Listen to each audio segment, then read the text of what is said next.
Memory মানে তো সবাই জানি, যার বাংলা মানে স্মৃতি। কিন্তু মেমারি শুনেছেন? না, এটা কিন্তু কোনো ইংলিশ বা বাংলা শব্দ নয়। তাহলে এই শব্দের মানে কি? পশ্চিমবঙ্গের বর্তমান পূর্ব বর্ধমান জেলার ছোট এক শহর মেমারি। জানেন কি মেমারি নামটা হলো কিভাবে? কেন কেন গুরুত্বপূর্ণ ছিল এই জনপদ? জানেন কি মেমারির সাথে জড়িয়ে আছে অনেক অজানা ইতিহাস? ভিডিওটি স্কিপ না করে মন দিয়ে পুরোটা শুনলে জানতে পারবেন সব কথা। আর সেই সব কথা জানাতে আমি সায়ন আর পিনাকি চলে এসেছি হিস্ট্রি এভিনিউর আরেকটি নতুন ব্লগ নিয়ে আপনাদের জন্য। আশা করি আপনারা সবাই ভালো আছেন। ইস্টার্ন রেলওয়ের হাওড়া বর্ধমান মেন লাইনে মেমারি স্টেশন। 1495 খ্রিস্টাব্দে রচিত বিপ্রদাস পিপলাইয়ের মনসামঙ্গল বা মনসা বিজয় কাব্যে বেহুলা লক্ষিন্দরের মৃতদেহ নিয়ে ভেলায় করে যে নদীপথে গেছিলেন, সেই পথের এক জনপদ মেমারি। বাংলা তথা বাঙালির জীবন ও ধর্মে মঙ্গল কাব্যের একটি স্বতন্ত্র স্থান আছে। মঙ্গল কাব্যগুলোতে তৎকালীন মধ্যযুগীয় সমাজ, ধর্ম ও ভৌগোলিক নানান তথ্য পাওয়া যায়। এটা চিরকালীন সত্য, কোনো সভ্যতা বা কোনো জনপদের গুরুত্ব বৃদ্ধির পিছনে থাকে সমুদ্র বা কোনো গুরুত্বপূর্ণ নদী খাত। মেমারি এবং তার আশেপাশের জায়গারও ইতিহাস তেমনই সমৃদ্ধ। বল্লুকা সহস্রাধিক বর্ষপ্রাচীন এই নদীর উৎপত্তিস্থল নিয়ে মতবিরোধ আছে। কোনো বর্ধমান গবেষকের মতে এই নদীটি বর্ধমান জেলায় দামোদরের পুরনো খাতে মোহনপুর, চাপাই, বোরহাট, পালশিট, ভৈটা, করন্দা, সাতগাছিয়ার কাছের কিছু গ্রাম ও মেমারি থানার আরও কয়েকটি গ্রামের ওপর দিয়ে প্রবাহিত হয়ে শেষ পর্যন্ত অম্বিকা কালনার কাছে ভাগীরথীতে মিলিত হয়েছে। আবার বর্ধমান গবেষক যোগেশ্বর চৌধুরীর মতে বল্লুকা নদী মেমারি থানার অন্তর্গত রুকুনপুরের কাছে বর্তমানের বেহুলা নদী থেকে উৎপত্তি হয়েছে। পরে নদীটি শ্রীধরপুর, বানেশ্বর, শ্রীরামপুর, মাতপুকুর গ্রামের পাশ দিয়ে প্রবাহিত হয়েছে এবং শেষ পর্যন্ত রাঙাপাড়া গ্রামের দক্ষিণ প্রান্তে খড়ি এবং বাঁকার মিলিত জলধারায় মিলিত হয়েছে। বিজ্ঞানীদের মতে সপ্তদশ শতাব্দীতে গাঙ্গুর, বেহুলা, বল্লুকা ইত্যাদি খাতের মধ্যে দিয়েই দামোদর নদের উত্তর পূর্বমুখী ধারাটি প্রবাহিত হতো। সবকটি নদী মিলিত হতো ভাগীরথীতে। গাঙ্গুর নদী মনসামঙ্গলের সেই নদী যে পথে কলার ভেলায় করে ভেসেছিলেন বেহুলা। কারো কারো মতে দামোদর থেকে গাঙ্গুরের উৎপত্তি পানাগড়ের কাছে, আবার কারো মতে গোলশির ব্লকের কসবা গ্রামের কাছে, যা মেমারির প্রধান নদী ছিল এবং বিভিন্ন পথ পরিক্রমা করে কাটোয়ায় ভাগীরথীর সাথে মিলিত হয়েছিল। পরে দামোদর তার গতিপথ পরিবর্তন করায় বল্লুকা গাঙ্গুর নদী মজে গিয়ে অনেক জায়গায় ভরাট হয়ে গেছে। মেমারির সাথে গাঙ্গুরের যোগ কতটা সে কথায় আসার আগে চলুন জেনে নিই আরও কিছু কথা। মেমারির সোমেশ্বর শিব সম্পূর্ণ রূপোর শিব মূর্তি।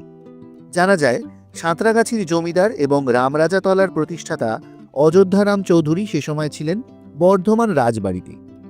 তিনি স্বপ্নাদিষ্ট হয়ে জানতে পারেন মেমারির জঙ্গলের মধ্যে মাটির নিচে আছেন মহাদেব, তাকে তুলে প্রতিষ্ঠা করতে হবে। অযোধ্যারাম সেই কথা জানান আবু রায়কে। মুঘল সম্রাট শাহজাহান আবু রায়কে 1657 খ্রিস্টাব্দে চাকলা বর্ধমানের ফৌজদারের অধীনে বর্ধমানের রেখাবি বাজারের চৌধুরী ও কোতোয়াল নিযুক্ত করেন। তাকে বর্ধমান রাজপরিবারের পিতৃপুরুষ বলে মনে করা হয়, কারণ তাঁর সময়েই জমিদারির বিকাশ শুরু হয়েছিল এবং জমিদারি দৃঢ়ভাবে প্রতিষ্ঠিত হয়েছিল। যদিও অযোধ্যারামের সাথে বর্ধমান রাজবংশের কি সম্পর্ক সঠিক জানা যায় না। যাই হোক, স্বপ্নের নির্দেশ অনুযায়ী মেমারির সেই জঙ্গলের মধ্যে গিয়ে দেখেন একটা গরুর বাঁট থেকে এক জায়গায় দুধ পড়ে যাচ্ছে। গরুর মালিক কমল বাগদির কাছে তারা জানতে পারেন যে গরুটি রোজ রাতে একটা সময় কোথায় যেত, আবার কিছুক্ষণ পরে ফিরে আসত। লোকজন লাগিয়ে সেই জায়গার মাটি খুঁড়ে পাওয়া গেল এক শিবলিঙ্গ। জমিদার আবু রায়ের দান করা জমিতে মন্দির আর সম্পূর্ণ রূপোর শিব মূর্তি প্রতিষ্ঠা করা হলো। যেহেতু সোমবার এই শিব পাওয়া গেছিল, তাই অযোধ্যারাম এর নাম রাখলেন সোমেশ্বর শিব। সাত দেউল। যদি কেউ সড়ক পথে যেতে চান তাহলে দুর্গাপুর এক্সপ্রেসওয়ে ধরে কলকাতা থেকে বর্ধমানের দিকে চলতে চলতে থামতে হবে পালশিতে। পাশেই বাঁ দিকে মশাগ্রাম রেল স্টেশন, আর ডান দিকে ঝোপঝাড়ের মধ্যে একটা গম্বুজের মতো যে স্থাপত্য চোখে পড়বে সেটাই সাত দেউল। আর ট্রেনে যেতে হলে নামতে হবে মশাগ্রাম অথবা মেমারি স্টেশনে। মেমারি স্টেশন থেকে চকদিঘি রোড মশাগ্রাম স্টেশনের ধার ঘেঁষে পশ্চিমে চলে গিয়েছে তারকেশ্বরের দিকে। চকদিঘি রোড দিয়ে যেতে যেতে কেন্না ঘোষপাড়া থেকে উত্তরে ঘুরলে রাস্তা গিয়ে আঝাপুরের সাতদেউলে পড়েছে। স্থাপত্যটি রাজা শালিবাহনের বা সাতবাহন রাজাদের তৈরি করা বলে স্থানীয় মানুষ বিশ্বাস করেন। সাতবাহন সাম্রাজ্যের সময়কাল ছিল খ্রিস্টপূর্ব 2য় দশক থেকে পরবর্তী 450 বছর, কিন্তু তারা মূলত ছিলেন দাক্ষিণাত্য ও মহারাষ্ট্রে। তবে প্রত্নতাত্ত্বিকদের অনুমান এটি তৈরি হয়েছে খ্রিস্টীয় 10ম শতকে। বাংলায় তখন পাল রাজাদের শাসন ছিল। যে গ্রামে এই মন্দিরটি রয়েছে তার নাম দেউলিয়া। নিহার রঞ্জন রায়ের বাঙালির ইতিহাস বইয়ে জায়গাটির নাম উল্লেখ আছে। লোককথা অনুযায়ী রাজা শালিবাহন এখানে 7টি মন্দির তৈরি করেছিলেন। তারপর 1000 বছরের অযত্নে 6টি মন্দির গিয়েছে হারিয়ে। কিভাবে যে সেগুলো লুপ্ত হয়ে গেছে তা কেউ জানে না। এখন ভাঙা অবস্থায় মাত্র একটি মন্দিরই টিকে আছে। মন্দিরটার ভিত পঞ্চরত্ন আলেখ্য দিয়ে তৈরি। চারিদিকে রয়েছে বাঁকানো টাওয়ার, আর সামনের দরজাতে ধনুকের মতো ক্রমশ বেড়ে যাওয়া খিলান রয়েছে। বাইরে রয়েছে চৈত্য জানালা। মন্দিরের গায়ে ইটে খোদাই করা ভাস্কর্য পাওয়া গেলেও ভিতরে কোনো মূর্তি পাওয়া যায়নি। এর ফলে মন্দিরে যে কার উপাসনা করা হতো তা একেবারেই স্পষ্ট নয়। কারো মতে এটি ছিল জৈন মন্দির, আবার এটি বৌদ্ধ মন্দির ছিল বলেও লোকমুখে শোনা যায়। এখন গোটা স্থাপত্যটিরই তত্ত্বাবধান করে ভারতীয় পুরাতাত্ত্বিক বিভাগ সর্বক্ষণ। মেমারির আমোদপুরকে একটি সাধারণ বাংলার গ্রাম বলে মনে হয়, তবে ঘনিষ্ঠভাবে পর্যবেক্ষণ করলে বেশ কয়েকটি প্রাসাদ চোখে পড়ে, যার বেশিরভাগই জরাজীর্ণ অবস্থায় রয়েছে। এই প্রাসাদগুলি চৌধুরী, মুখার্জি, নাথ, নন্দী এবং আরও অনেক পরিবারের, যাদের বেশিরভাগই আমোদপুর ছেড়ে চলে গেছেন। চৌধুরী পরিবারকে প্রধানত মেমারির জমিদার বলা হয়। সম্ভবত 16 শতাব্দীর শেষের দিকে আমোদপুরে বসতি স্থাপন করেছিলেন। চৌধুরী পরিবার 11 শতাব্দীর শেষের দিকে বা 12 শতাব্দীর প্রথম দিকের জনৈক শ্রীবৎস সেন শর্মার বংশধর। পরবর্তীকালে এই বংশের কৃষ্ণরাম সেন শর্মাকে মুঘল সম্রাট চৌধুরী উপাধি দিয়েছিলেন। মতান্তরে অষ্টাদশ শতকে তেহট্টের বাসিন্দা দুর্গারাম সেন শর্মা এই আমোদপুরে এসে উঠলেন। উত্তরাধিকার সূত্রে অর্থবান ছিলেন তিনি। কথিত আছে আমোদপুর গ্রামের জাগ্রত দেবতার মন্দির ছিল শ্মশানকালীর মন্দির। এই মন্দির আবার বামাকালী মন্দির নামেও পরিচিত ছিল। এই মন্দিরেই নাকি প্রথমবার এসেছিলেন দুর্গারাম সেন শর্মা। দুর্গারাম সেন শর্মা প্রথমবার এই গ্রামকে উন্নত করার কথা চিন্তাভাবনা করলেন। বর্ধমান জেলা নিয়ে গবেষকদের লেখা থেকে জানা যায়, অষ্টাদশ শতাব্দীতে সংস্কৃত টোল চতুষ্পাটির জন্য বিখ্যাত জায়গাগুলোর মধ্যে মেমারির আমোদপুর অন্যতম। প্রাচীনকাল থেকে গাঙ্গুর নদী যতদিন পর্যন্ত বহমান ছিল, মেমারির নাম বিখ্যাত ছিল এখানকার কৃষিজ পণ্য এবং বস্ত্রবয়ন শিল্পের জন্য।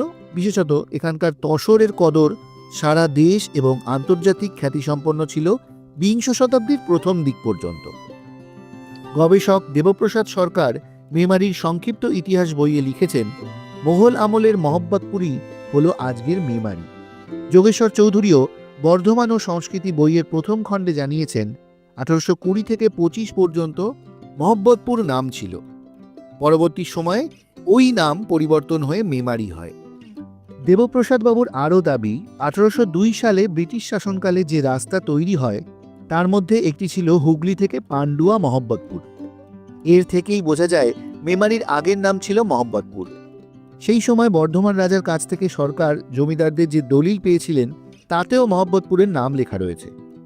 1992 সালে মেমারিকে নোটিফাইড এলাকা হিসেবে ঘোষণা করা হয়। 1995 সালে মেমারি পঞ্চায়েতের সুলতানপুর, খাঁড়ো, তালপাতা, জোয়ানপুর, ইলামপুর, কাশিয়ারা, পাশের বাগিলা পঞ্চায়েতের ইছাপুর এবং আমোদপুর পঞ্চায়েতের দক্ষিণ রাধাকান্তপুর এলাকা নিয়ে গড়ে ওঠে মেমারি পুরসভা। মোহাম্মদপুর নাম কেন ও কবে হয়েছিল সেটা সঠিক জানা যায় না, কিন্তু মেমারি এই নামের কারণ কি? অনেকগুলো মত পাওয়া যায়। তার মধ্যে কিছু গবেষকদের মতে কবি কঙ্কনের চণ্ডীমঙ্গলে মামুরি নামের গাছের উল্লেখ পাওয়া যায়, যার আধিক্য ছিল এখানে। তার থেকেই এই জায়গার নাম মেমারি। তবে ইতিহাসবিদ গবেষক ডক্টর সুকুমার সেনের মত অনুযায়ী মেমারির উৎপত্তি দুটি ভাষা থেকে আসতে পারে। আরবি ভাষায় মামুরি শব্দের অর্থ সমৃদ্ধ কৃষিস্থান, আবার ফার্সি ভাষায় মমর মানে যাত্রা বদলের জায়গা। এখানে আগে ডাক বদল হতো, তার থেকে মেমারি। এছাড়াও আরও দু একটি তথ্য পাওয়া যায়। মেঘমারি থেকে মেমারি, অথবা পর্তুগিজ বণিকদের মা মেরির বন্দনার জায়গা থেকে মেমারি। ছোট্ট একটি জায়গার ইতিহাসও যে অবহেলার নয়। দেশের সামাজিক, রাজনীতি, অর্থনীতিতে তারও ভূমিকা কখনোই ফেলে দেওয়ার নয়। আমাদের আজকের ব্লগটি আপনাদের কেমন লাগলো কমেন্ট করে জানাবেন। যদি ভালো লাগে একটা লাইক করে দেবেন।